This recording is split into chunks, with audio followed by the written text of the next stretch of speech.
Once upon a time, there was a poor boy named Aladdin, who lived with his mother. One day, a rich stranger came to their house, looking for Aladdin. "I am a merchant. I have come all the way from Arabia," he told Aladdin's mother. "I want to take your boy with me for a little work, but I will pay him so much that you will not be poor anymore." Aladdin's mother soon agreed, because they really needed the money. However, she did not know that the Arabian, who said he was a merchant, was actually a magician. The next day, Aladdin packed his things and left with the merchant. They traveled for many hours, and the merchant stopped at a lonely spot. Aladdin was surprised, as there was nothing, or no one anywhere. The merchant took out some colored powder from his pocket. Then he threw it at the ground, and the next moment, there was smoke all around. As the smoke cleared away, Aladdin saw a big opening in the ground, like a cave. The merchant asked Aladdin, "Go inside the cave. You will see lots of gold inside, more than you will ever see in your life. Take as much as you want. But one condition. You will see an old lamp, just get it out for me." Aladdin became suspicious. He entered the cave, and saw the cave is filled with full of gold.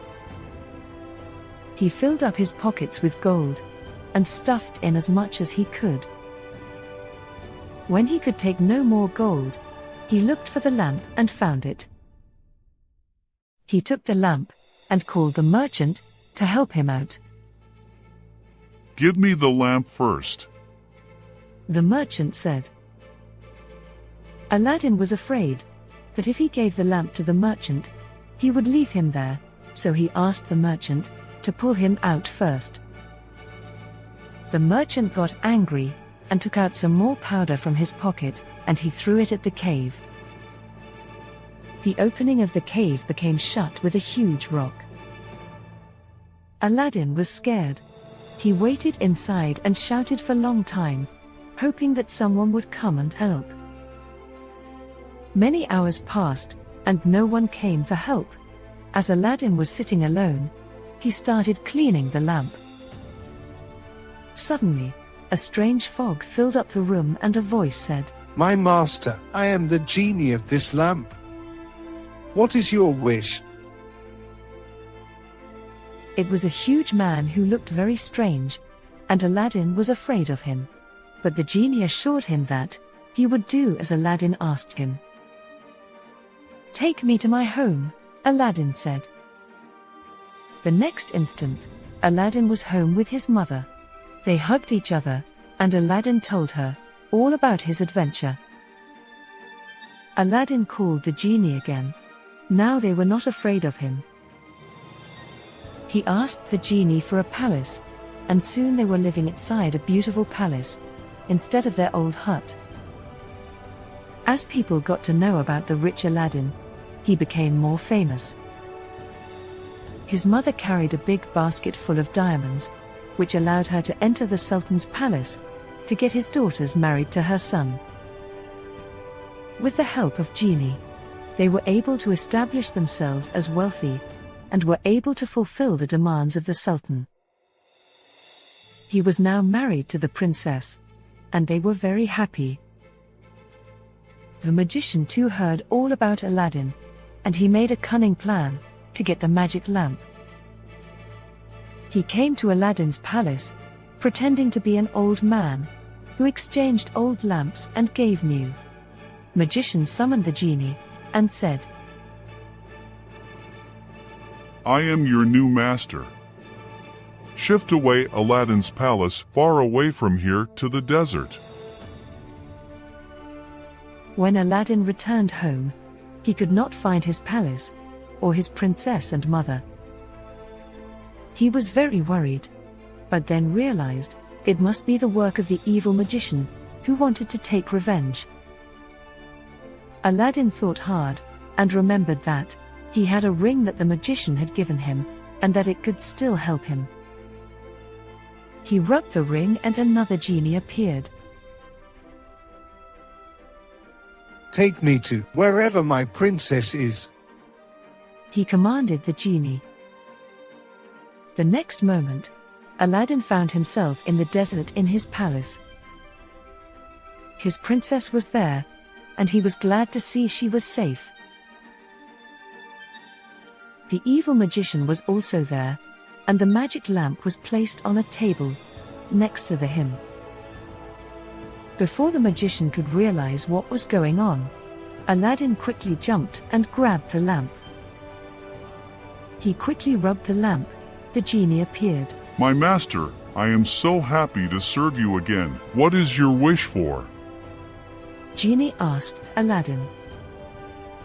Aladdin looked at the magician and said, I want you to send this evil magician to a different place, from where he can never return again, or harm anyone. Whatever you wish for, my master, said the genie, and the evil magician disappeared, never to return again. The genie helped to transport Aladdin back to where his palace was. Then after, Aladdin lived happily with his princess wife and his mother. The genie was also there, along with Aladdin and his family, and they lived happily ever after. The Three Little Pigs. Once upon a time, there were 3 little pigs. The pigs lived in a small house with their mum. One day, their mum sent them off to build houses of their own. As they walked down the road, the first little pig met a farmer pulling a cart of straw. It looked very warm, just right for building a house. He asked if he could have some. The farmer agreed, and the first little pig began to build his straw house. A little way down the road, the second little pig saw a woodcutter with a cart of sticks. They looked thick and long, just right for building a house.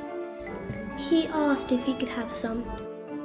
The woodcutter agreed, and the second little pig began to build his wooden house. The third little pig trotted down the road. After a short time, he met a builder pushing a wheelbarrow full of bricks.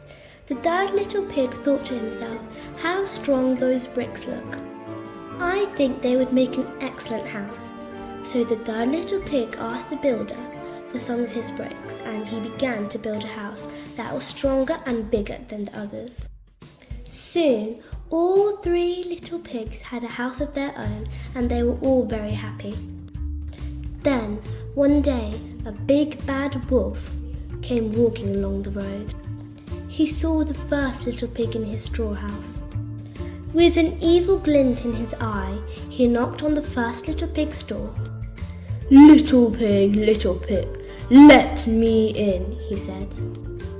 Not by the hair on my chinny chin chin, I will not let you in, cried the frightened little pig. Then I will huff, and I will puff, and I'll blow your house down, growled the wolf. The wolf huffed and he puffed, and he blew the straw house down. The first little pig ran all the way to his brother's wooden house. The wolf was soon at the house made of wood. He knocked on the door. Little pigs, let me in, he snarled.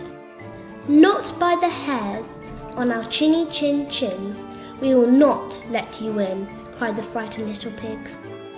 Then I'll huff, and I'll puff, and I'll blow your house down, growled the wolf. The wolf huffed, and he puffed, and he blew the house down. The 2 little pigs ran as fast as they could, all the way to their brother's brick house. The wolf was soon at the brick house. He knocked on the door. Little pigs, let me in, he growled. Not by the hairs on our chinny chin chins, we will not let you in, squeaked the little pigs. Then I'll huff, and I'll puff, and I'll blow your house down, roared the wolf in his loudest voice. The The big bad wolf was very angry. The wolf huffed and he puffed and he huffed and he puffed, but he could not blow down the brick house. He looked at the house and saw the chimney. As quick as a flash, he climbed up onto the roof and into the chimney. But the big bad wolf was in for a big surprise. The third little pig had been making soup, and there was a big pot of boiling soup on the fire. The wolf slid down the chimney and landed right in it. Splash! With a loud howl. The foolish wolf jumped out of the pot and ran out of the house, and off down the road the three little pigs cheered loudly. The big bad wolf was never seen again, and the three little pigs lived happily ever after. The end.